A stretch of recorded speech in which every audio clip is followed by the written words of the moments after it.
নমস্কাৰ মেধাস শ্ৰেণীৰ সকলোকে স্বাগতম জনাইছো মোৰ নাম কৌশিক চান্দিল্য ডাইৰেক্ট অনুশীলনী 1.3 কোৱেশ্চন নম্বৰ 11 লাইছো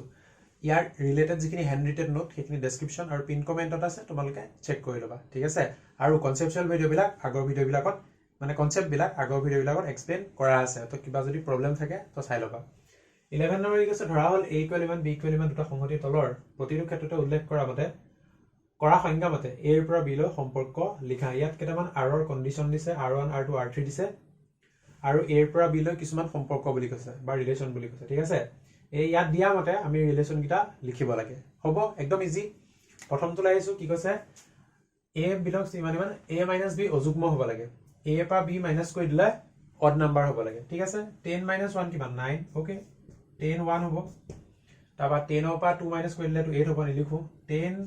minus 3 কৰি দিলে কিমান হ'ব 7 odd number 10 minus 4 কৰি দিলে কিমান হ'ব 6 হ'ব even number নালাগে তাৰ পিছত নেক্সট আহিলে 11 11 ৰ পৰা 1 গুছি গলে কিমান 10 10 টো অযুগ্ম নহয় তাৰ পিছত 11 minus 2 কিমান 11 minus 2 9 গতিকে কি হ'ব odd number তাৰ পিছত 11 minus 3 কিমান 11 minus 3 তোমাৰ 9 হ'ব এক সেকেন্ড বলিছো কিবা ঠিক আছে 11 minus 3 কৰি দিলে 8 3 11 নহব even number তাৰ পিছত 11 minus 4 কৰি দিলে 11 minus 4 next আহি গল 12 12 পৰা 1 গলে কিমান থাকিব 11 odd number 12 পৰা 2 গলে obviously নহয় 12 minus 3 কৰি দিলে কিমান হ'ব 9 3 12 odd number আচ্ছা সৰি হা এটো 3 হ'ব ওকে next 12 আৰু না যায় 13 12 আৰু না যায় না যায় 13 minus 1 12 নহব 13 minus 2 কৰি দিলে 11 হ'ব গতিকে 13 2 আৰু 13 minus 3 কৰি দিলে কিমান হ'ব 10 হ'ব নহব তাৰ পিছত 13 minus 4 কৰি দিলে 9 4 13 গতিকে 13 4 অযুগ্ম সংখ্যা তো আশা কৰো এটো বুজি পাইছা চাগে ইমান কেছ নাই ন ইজি নাম্বাৰ 2 নাম্বাৰটো কি কৈছে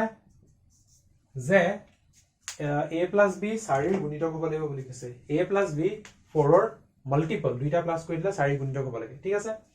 10 10 + 1 11 কাম নাই 10 + 2 কৰিলে কিমান হ'ব 12 হ'ব 12 টো 4 গুণিতক হয় গতিকে 10, 2 2 12 ওকে নেক্সট 2 3 13 নালাগে 2 4 14 নহব তাৰ পিছত 11 11 1 12 11 1 12 ওকে তাৰ পিছত 11 2 তোমাৰ কিমান হ'ব 13 নহব 11 3 নহব 11 4 11 3 হ'ব না ঠিক আছে নহব 11 4 15 নহব 12 12 1 কাম নাই 12 1 কিমান 13 নহব 12 2 14 নহব 12 3 15 নহব 12 4 16 হ'ব 12 আৰু 4 নেক্সট 13 13 1 14 কাম নাই 13 2 15 কাম নাই 13 3 16 গতিকে 13 আৰু হৈ গল 3 তো এটো বুজি পাই যাব লাগে হয় নেক্সট 3 নাম্বাৰ R3 কি কৈছে a, b ইমান a টো কি হ'ব লাগিব 10 কে সৰু হ'ব লাগিব a টো 10 কে সৰু হ'ব লাগিব আৰু a - b তোমাৰ belongs to n হ'ব লাগিব capital N সব কথা বাদ দিয়া a যেটো small a টো 8 থাকে হয় নাই ইয়াত থাকে আৰু কি কৈছে 10 কে সৰু হ'ব লাগিব বুলি কৈছে তো এনেকুৱা আছে জানো নাই তো এটো হ'ব or কি লিখিব পাৰা R3 = 5 লিখিব পাৰা মানে নাই একো হ'ব 8 কে সৰু ইয়াত এলিমেন্টে নাই কেনেকৈ কৰিম হ'ব গতিকে এটো হৈ গল আমাৰ কোৱেশ্চন নম্বৰ 11 নেক্সট আহিছে কোৱেশ্চন নম্বৰ 12 হলে কোৱেশ্চন নম্বৰ 12 কি কৈছে অখণ্ড সংখ্যাৰ সংহতি z ৰ ওপৰত r1 আৰু r2 ৰ সংজ্ঞা হল r1 = কিমান a, b such that a² = b² আৰু ab belongs to z secondary কৈছে ab a আৰু b দুইটা 10 তকৈ সৰু মৌলিক সংখ্যা হলে a - b ধনাত্মক বাৰু প্ৰথমটো লাইছো কি বুলি কৈছে a, b বিলাক কেনেকুৱা যাতে ইয়াৰ স্কয়াৰটো আৰু ইয়াৰ স্কয়াৰটো ইকুৱেল হয় ঠিক আছে তো সবচে প্ৰথম আমি লিখিম 0, 0 হয়নে দুইটাৰ স্কয়াৰ কি হ'ব ইকুৱেল হ'ব obviously তাপা এতিয়া চোৱা -1 আৰু -1 দুইটাৰ স্কয়াৰটো ইকুৱেল হ'বনে হ'ব নেক্সট তোমাৰ -2 আৰু -2 দুইটাৰ স্কয়াৰটো কি হ'ব ইকুৱেল হ'ব তাৰ পিছত -3 আৰু -3 আৰু কি হ'ব এখিনি এনেকৈ কন্টিনিউ হৈ গৈ থাকিব ঠিক আছে আৰু কি হ'ব -1 আৰু 1 হ'বনে দুইটাৰ স্কয়াৰটো ইকুৱেল তেনেকৈ তোমাৰ -2, 2 হয় -3, 3 এনেকৈ কি হ'ব এগিটাও ইকুৱেল হ'ব নহয় জানো তাপা আৰু কি হ'ব তোমাৰ 1, -1 1ৰ স্কয়াৰ আৰু -1ৰ স্কয়াৰ ইকুৱেল তেনেকে 2, -2 3, -3 আৰু ধৰা এফালে আৰু এটা লিখিছো 4, -4 এনেকে কি হ'ব কন্টিনিউ হৈ গৈ থাকিব হয় আৰু ফাইনালি আমি কি লিখিব পাৰো 1, 1 2, 2 এটাৰ স্কয়াৰ বিলাক obviously ইকুৱেল হ'ব 3, 3 and so on এনেকে গৈ থাকিব ঠিক আছে গতিকে এটো হৈ গল আমাৰ R1 নেক্সট আমি আহিম তোমাৰ R2 লে কি বুলি কৈছে A আৰু B দুয়োটা 10তকৈ সৰু মৌলিক সংখ্যা হলে A - B ধনাত্মক হ'ব লাগিব কি কৈছে A আৰু B দুয়োটা 10তকৈ সৰু মৌলিক সংখ্যা এতিয়া 10তকৈ সৰু মৌলিক সংখ্যা কি কি আছে 2 3 5 আৰু 7 হয় একিটা আছে গতিকে কৰিব কি লাগে A - B ধনাত্মক হ'ব লাগে হয় সবচে প্ৰথম ডাঙৰটো পালৈছো 7 - 2 ধনাত্মক next 7 - 5 obviously 2 positive 7 - 3 obviously positive 7 - 2 obviously কি হ'ব পজিটিভ হ'ব আৰু কি আহিব 7 ৰ পিছত আহি গল 5 5 - তোমাৰ 5 কৰিব নোৱাৰো কাৰণ আমাক পজিটিভ লাগে ন 5 - 5 0 হ'ব গতিকে আমি নালাগে হেতু নকৰো মানে আৰু 0 টো পজিটিভ নহয় নেগেটিভ নহয় ঠিক আছে বাৰু তো 5 - 5 নিলিখো কি লিখিম 5, 3 লিখিম তাৰ মানে 5 - 3 কি হৈ গল 2 হৈ গল 2 পজিটিভ নেক্সট আহি গল তোমাৰ 5, 2 5 - 2 কিমান 3 বাৰু নেক্সট আহিছো 3 3, নহয় obviously 3, 2 আৰু হ'বলগিয়া নাই নেক্সট আমাক খুদিছে কি এই সম্পৰ্ক দুটাৰ প্ৰতিটোৰে আদি ক্ষেত্ৰ আৰু পৰিসৰ উলিওৱা এহতৰ পৰিসৰ উলিওৱা আদি ক্ষেত্ৰ আৰু পৰিসৰ উলিয়াব লাগে ঠিক আছে গতিকে আদি ক্ষেত্ৰৰ কাৰণে therefore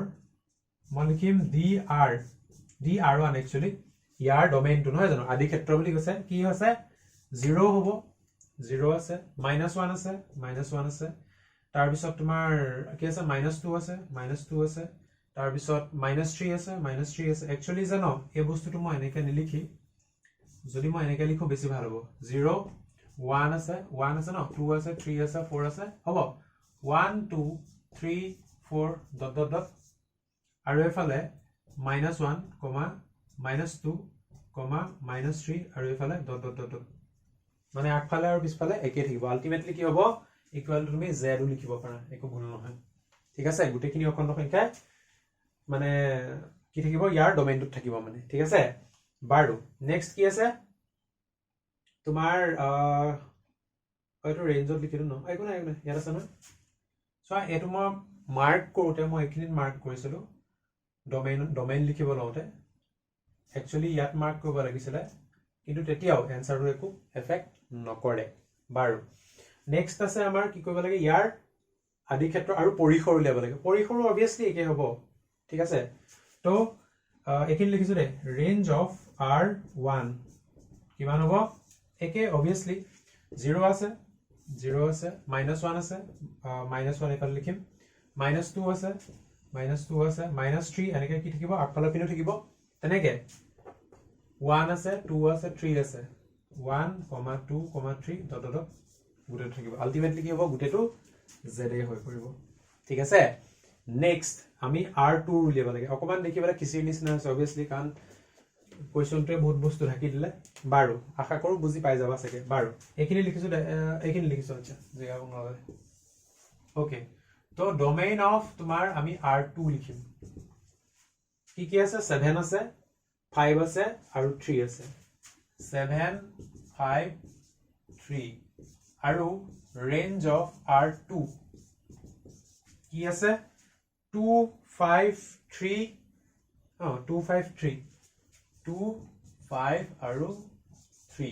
গতিকে আশা কৰো কোৱেশ্চন নম্বৰ 12 তোমালোকে বুজি পালা ইয়াৰ পিছত আমি কোৱেশ্চন নম্বৰ 13 কৰিম আশা কৰো বস্তুখিনি হেল্পফুল হৈছে ভিডিওটো চোৱাৰ কাৰণে বহুত বহুত ধন্যবাদ stay curious keep learning